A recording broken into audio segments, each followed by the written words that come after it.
Students, hope you will be fine. The topic for today's discussion is some invalid and valid operations on array of strings. जैसा कि आपको पता है, array of strings जहाँ पर हम एक से ज़्यादा स्ट्रिंग को एक्यूमुलेट कर देते हैं, हम वहाँ पे कैरेक्टर एरे बनाते हैं जो कि 2 डायमेंशनल बिहेवियर को शो करती है। अगर आप कैरेक्टर एरे 1 डायमेंशनल की बनाते हैं तो वो हमारी एक सिंपल स्ट्रिंग कहलाती है, बट अगर आप 2 डायमेंशनल एरे ऑफ कैरेक्टर्स बनाते हैं तो वो एरे ऑफ स्ट्रिंग्स कहलाती है। फॉर एग्ज़ाम्पल, जैसे कि हमारे पास में ये एक एग्ज़ाम्पल यहाँ पे शो किया गया है। ये क्या है? कैरेक्टर एरे है जिसमें कि हमारे पास में 3 रो हैं और 10 कॉलम्स हैं। मींस एक रो जो कि स्ट्रिंग को रिप्रेजेंट कर रही है उसमें मैक्सिमम 10 कैरेक्टर्स रख सकते हैं। 3 × 30 मीन्स 30 बाइट्स ऑफ मेमोरी यहाँ पर आपके पास में है।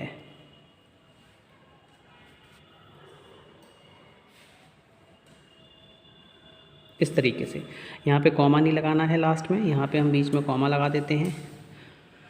It allocates 30 bytes of memory. The compiler will do the same thing even if we do not initialize the element of an array at the time of declaration. Compiler यहाँ पे automatically सारी की सारी चीज़ों को इनिशलाइज कर देता है अगर हम एक्सप्लिसिटली एलिमेंट्स को इनिशलाइज नहीं कर रहे हैं at the time of declaration. देखिए, for example, name of an array अपने आप में क्या है? एक कैरेक्टर पॉइंटर है। अगर आपने सिंपल यहाँ पे इस तरीके से लिखा है, मैंने आपको 2 तरीके बताए थे कि हम किस तरीके से एरे ऑफ स्ट्रिंग बनाते हैं। एक तो ये वाला तरीका था जिसमें कि हम करली ब्रेसेस के इनसाइड एक एक कैरेक्टर को सिंगल कोट में एनक्लोज करते हैं, और दूसरा जो हमारे पास में तरीका था, हम उसमें कैरेक्टर्स को डबल कोट्स में एनक्लोज करते थे। तो नाउ स्टूडेंट्स, जैसा कि हमें पता है कि एरे का नेम जो है वो अपने आप में एक कॉन्स्टेंट पॉइंटर होता है। अब यहाँ पर जो आप यहाँ पे लिख रहे हैं वो क्या है? एक स्ट्रिंग लिटरल है। मींस मैंने आपको डिफरेंसेस बताए थे कैरेक्टर एरे में और कैरेक्टर पॉइंटर में। तो आपको ये बताया गया था कि जो कैरेक्टर एरे है उसका जो नेम है वो अपने आप में क्या है? पॉइंटर है। वो सेम लोकेशन को पॉइंट करता रहता है जब तक कि प्रोग्राम एग्जीक्यूशन फिनिश नहीं होता है। मींस अगर आपने एक लोकेशन का एड्रेस कैरेक्टर एरे को प्रोवाइड करा दिया तो कैरेक्टर एरे का जो नेम है वो इस पर्टिकुलर लोकेशन को ही शो करेगा। अगर आप इसमें कोई दूसरी लोकेशन का एड्रेस देते हैं तो वो क्या है? एक इनवैलिड ऑपरेशन होगा। जैसे कि हम यहाँ पर शो कर रहे हैं, हमने देखिए यहाँ पे मेरे पास में 3 स्ट्रिंग हम बना सकते हैं क्योंकि हमारे पास में 3 रो हैं। अब आपने यहाँ पे क्या किया? जो पहले वाली रो है उसमें आपने येलो सेव किया, दूसरे वाली रो है उसमें क्या किया? वर्ल्ड सेव किया। 3 स्ट्रिंग है, 0th स्ट्रिंग, 1st स्ट्रिंग और 2nd स्ट्रिंग।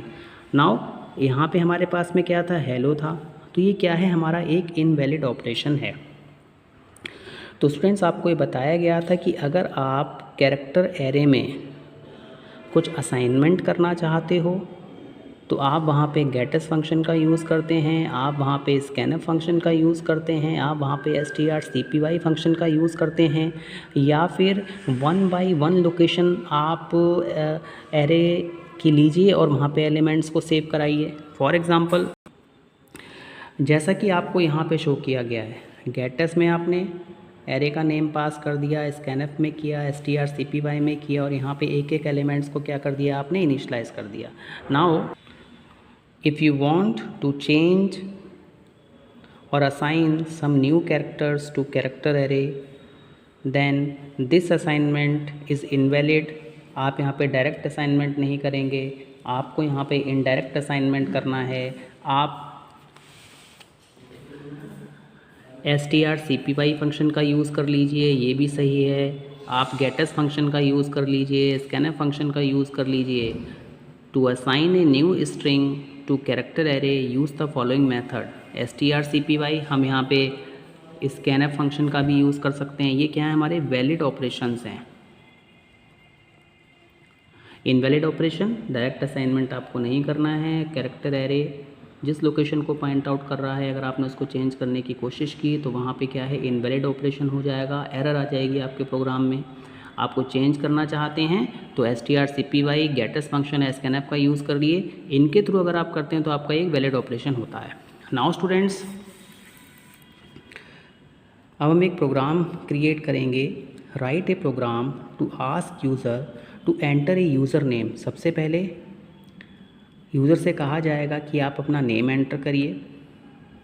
यूज़र जिस नेम को एंटर करेगा अगर वो डेटाबेस में है, मींस आपने जो स्ट्रिंग बनाई है अगर वो नेम वहाँ पर अवेलेबल है तो यूज़र कैलकुलेट कर सकता है किसी भी नंबर के फैक्टोरियल को, और अगर ऐसा नहीं है तो वहाँ पे आपको एक एरर मैसेज डिस्प्ले करना है जिसमें आप ये बताएंगे कि you are not entitled to find out the factorial of a number. तो सबसे पहले यहाँ पर यूज़र का नेम हम एंटर करेंगे। गेटस फंक्शन आप यूज़ कर सकते हैं, स्कैनर फंक्शन आप यूज़ कर सकते हैं।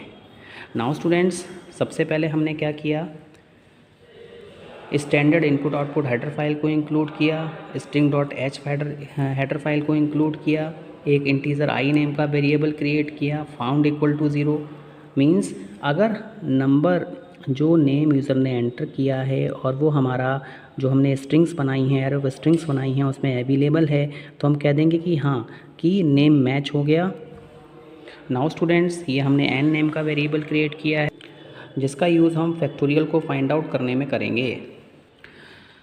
सबसे पहले यहाँ पर हम एक कैरेक्टर एरे बना रहे हैं। ये एरे ऑफ स्ट्रिंग है क्योंकि यहाँ पर हमारे पास में हम 5 स्ट्रिंग्स को क्रिएट कर रहे हैं। नॉर्मली 5 कैरेक्टर एरे को हम क्रिएट कर रहे हैं। यहाँ पे 5 रोज़ हैं, 20 कॉलम्स हैं, मींस एक जो रो है वो उसके पास में 20 कॉलम्स क्या है उसका मैक्सिमम साइज़ है, मींस 100 बाइट्स ऑफ मेमोरी यहाँ पर एलोकेट हो गई। तो यहाँ पे आपने 5 नेम सेव किए मास्टर लिस्ट में, admin, ABC, Aman, Jamie and Arun. Last में देखिए यहाँ पर हमने 2 कैरेक्टर एरे क्रिएट की तो हमारी 1 डायमेंशनल एरे हो गई और ये हमारी क्या है 2 डायमेंशनल कैरेक्टर एरे हो गई। नाउ स्टूडेंट्स, जो हम यहाँ पे 1 डायमेंशनल कैरेक्टर एरे हमने क्रिएट की है इसमें हम यूज़र का नेम सेव करेंगे, एंटर यूज़र नेम।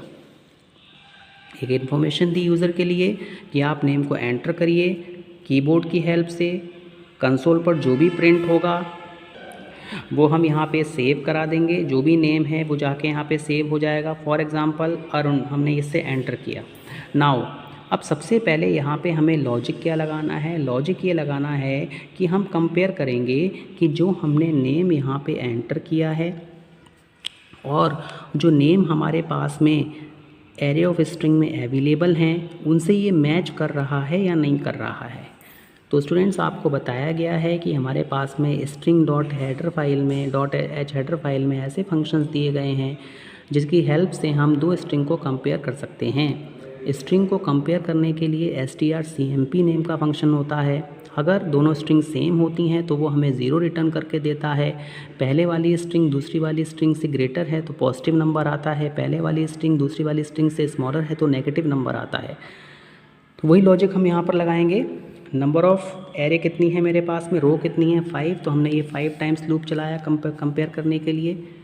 पहले इसका कंपैरिजन फर्स्ट 0th लोकेशन से होगा, फर्स्ट लोकेशन से होगा, सेकंड लोकेशन से होगा, थर्ड लोकेशन से होगा, फोर्थ लोकेशन होगा। टोटल 5 टाइम्स इसका कंपैरिजन होगा। Now strcmp name and master list of i means 0th location पे कौन सी स्ट्रिंग है। अगर ये दोनों सेम है तो 0 आना चाहिए, और अगर 0 आया तो इसका मतलब क्या है, फाउंड 1। हमने इसकी वैल्यू को चेंज कर दिया कि जो नेम है वो लिस्ट में अवेलेबल है, और अगर फाउंड क्या है 1 है तो हम लिखेंगे वेलकम नेम, जो भी यूज़र है welcome Arun, enter the number to calculate the factorial. आप नंबर एंटर करिए जिसकी हेल्प से आप ये फैक्टोरियल फाइंड आउट करेंगे। फॉर एग्जांपल इसने यूज़र ने एंटर किया 5।